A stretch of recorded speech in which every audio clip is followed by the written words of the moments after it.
ನಮಸ್ಕಾರ ವೀಕ್ಷಕರೇ, 11 ಸೆಪ್ಟೆಂಬರ್ 2001 ಈ ದಿನದಂದು 90 ಪ್ಯಾಸೆಂಜರ್ ಹೊಂದಿರುವ ಒಂದು ಪ್ಲೇನ್ ಅಮೆರಿಕದ ಟ್ವಿನ್ ಟವರ್ಸ್ನಲ್ಲಿ ಕ್ರ್ಯಾಶ್ ಆಗುತ್ತೆ.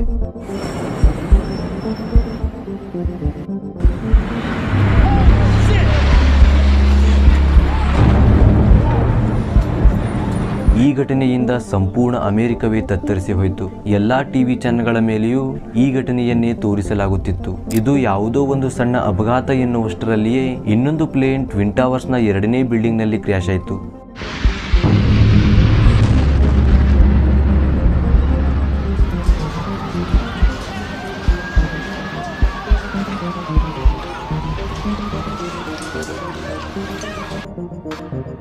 ಈ ಘಟನೆಯನ್ನು ಇಡೀ ದೇಶವೇ ನೇರ ಪ್ರಸಾರದ ಮೂಲಕ ನೋಡಿತು. ಈ ಎಲ್ಲದರ ಹಿಂದೆ ಇದ್ದಂತಹ ವ್ಯಕ್ತಿಯೇ ಒಸಾಮಾ ಬಿನ್ ಲಾದೆನ್.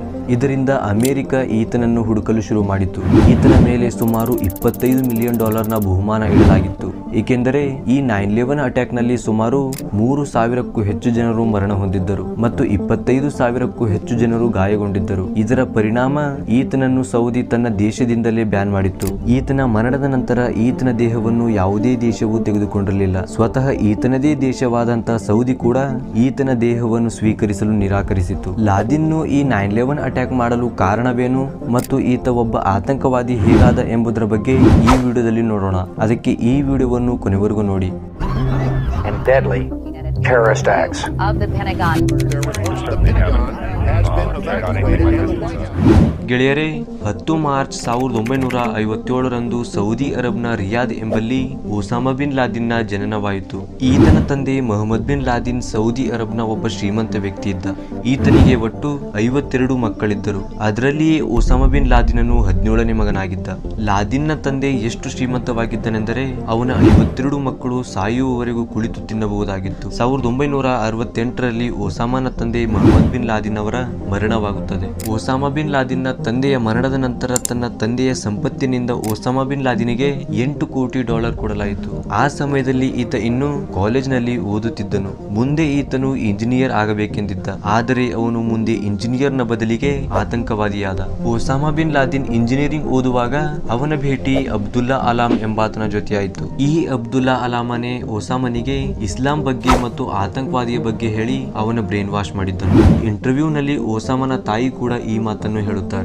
ಇಲ್ಲಿಂದಲೇ ಒಸಾಮನು ಹಲವು ಆತಂಕವಾದಿ ಸಂಘಟನೆಯೊಂದಿಗೆ ಸೇರಿಕೊಂಡನು ಮತ್ತು ಈ ಸಮಯದಲ್ಲಿಯೇ ಅಮೆರಿಕವು ಅಫ್ಘಾನಿಸ್ತಾನದ ಮೇಲೆ ಆಕ್ರಮಣ ಮಾಡಿತ್ತು. ಎಂದರೆ ಒಂದು ಮುಸ್ಲಿಂ ರಾಷ್ಟ್ರದ ಮೇಲೆ ಆಕ್ರಮಣ ಮಾಡಿತ್ತು. ಅದಕ್ಕೆ ಒಸಾಮನು ತನ್ನ ಹಳೆಯ ಸಂಘಟನೆಯೊಂದಿಗೆ ಹೊಸ ಸಂಘಟನೆಯ ಜೊತೆ ಸಂಬಂಧ ಹೊಂದಲಾರಂಭಿಸಿದನು ಮತ್ತು ಇವರ ಜೊತೆಗೆ ಸೇರಿ ಒಸಾಮನು ತನ್ನ ದೇಶ ಸೌದಿಯಿಂದಲೂ ಹಲವು ಜನರನ್ನು ಇಸ್ಲಾಂದ ಬಗ್ಗೆ ಹೇಳುತ್ತಾ ಅವರ ಬ್ರೈನ್ ವಾಶ್ ಮಾಡಿ ತನ್ನೊಂದಿಗೆ ಸೇರಿಸಿಕೊಳ್ಳುತ್ತಿದ್ದ. ಹೀಗೆ ನೋಡ್ತಾ ನೋಡ್ತಾ ಅವನು 1984ರಲ್ಲಿ ಪಾಕಿಸ್ತಾನದ ಪೇಶಾವರ್ ಎಂಬಲ್ಲಿ ತನ್ನ ಒಂದು ಬೇಸ್ ಕೂಡ ನಿರ್ಮಿಸಿದನು. ಇಲ್ಲಿಂದಲೇ ಅವನು ತನ್ನ ಸಂಗಡಿಗರಿಗೆ ಟ್ರೈನ್ ಮಾಡುತ್ತಿದ್ದ ಮತ್ತು ಇಲ್ಲಿಯೇ ಅವನು ಎಲ್ಲಾ ಆತಂಕವಾದಿಯರ ಡಾಟಾವನ್ನು ಕೂಡ ಸಂಗ್ರಹಿಸಿದ್ದನು. ಹೀಗೆ ಅಲ್ ಖೈದಾ ಕೂಡ ಆರಂಭವಾಯಿತು. ಅಲ್ ಖೈದಾ ಎಂಬುದು ಒಂದು ಆತಂಕವಾದಿ ಸಂಘಟನೆ ಇದೆ.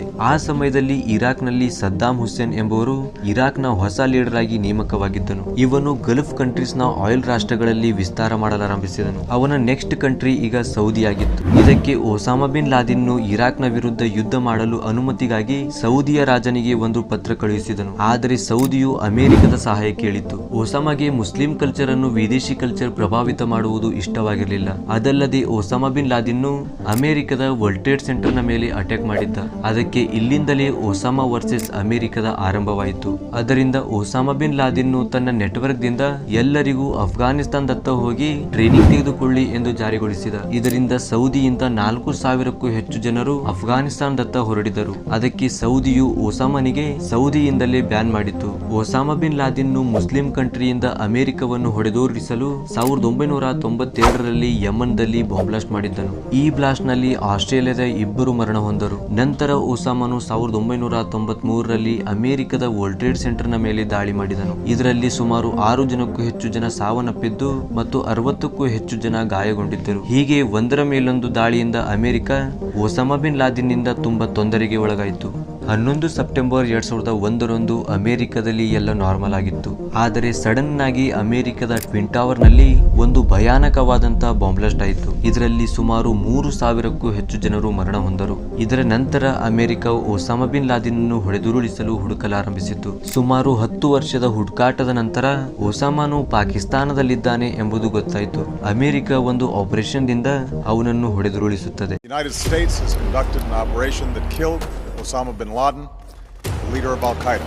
ಒಸಾಮನ ಬಾಡಿಯನ್ನು ಅಮೆರಿಕ ಸೌದಿಗೆ ಆಫರ್ ಮಾಡಿತು. ಆದರೆ ಸೌದಿ ಅವನನ್ನು ಬ್ಯಾನ್ ಮಾಡಿದ್ದರಿಂದ ಆತನ ಬಾಡಿ ತೆಗೆದುಕೊಳ್ಳಲು ನಿರಾಕರಿಸಿತು. ಪಾಕಿಸ್ತಾನದಲ್ಲಿ ಒಸಾಮಾ ಬಿನ್ ಲಾದೆನ್ನ ಆತಂಕ ಸಂಘಟನೆ ಇದ್ದರಿಂದ ಆತನ ದೇಹವನ್ನು ಪಾಕಿಸ್ತಾನಗೂ ಸಹ ಕೊಡಲಿಲ್ಲ. We think that there had to be some sort of support network for bin Laden inside of Pakistan. ಅದಕ್ಕಾಗಿ ನಂತರ ಲಾದೆನ್ನ ಬಾಡಿಯನ್ನು ಅರಬ್ಬಿ ಸಮುದ್ರಕ್ಕೆ ತೆಗೆದುಕೊಂಡು ಹೋಗಿ ಮುಸ್ಲಿಮರ ನಿಯಮಗಳಂತೆ ಮೊದಲು ಲಾದೆನ್ನ ಬಾಡಿಯನ್ನು ಸ್ನಾನ ಮಾಡಿಸಿ ನಂತರ ಬಿಳಿ ಬಟ್ಟೆಯನ್ನು ಹೊದಿಸಿ US ನ ಮಿಲಿಟರಿ ಆಫೀಸರ್ಸ್ ಗಳು ಪ್ರೇಯರ್ ಮಾಡುವ ಮೂಲಕ ಅವನ ದೇಹವನ್ನು ಸಮುದ್ರಕ್ಕೆ ಎಸೆದರು.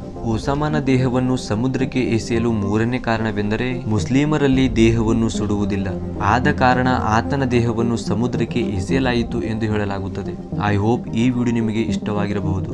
ಇಷ್ಟವಾದರೆ ಲೈಕ್ ಮತ್ತು ಸಬ್ಸ್ಕ್ರೈಬ್ ಮಾಡೋದನ್ನ ಮರಿಬೇಡಿ.